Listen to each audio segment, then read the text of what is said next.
بسم اللہ الرحمن الرحیم اللہم صلی علی محمد وعلی آل محمد وبارک وسلم۔ کتاب العمرہ۔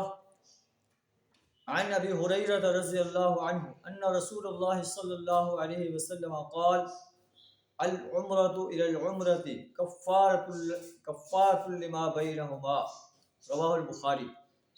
حضرت ابو ہریرہ رضی اللہ تعالیٰ عنہ بیان کرتے ہیں کہ نبی صلی اللہ علیہ وسلم نے فرمایا ایک عمرہ دوسرے عمرے تک کے لیے درمیان گناہوں کا کفارہ ہو جاتا ہے۔ والحج المبرور لیس له جزاء الا الجنہ، اور مقبول حج کا صلہ یہی ہے کہ اسے اور کوئی جزا نہیں دی جائے گی بلکہ جنت۔ مقبول حج کا صلہ جو ہے وہ جنت ہے۔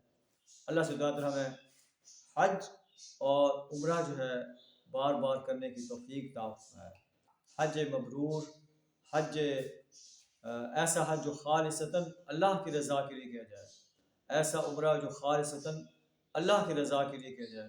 ہمیں بار بار اپنی رحمت سے اس کا موقع عطا فرمائے کہ ہم بھی اللہ کے حضور حج اور عمرہ کر سکیں۔ وآخر دعوانا الحمد للہ رب العالمین۔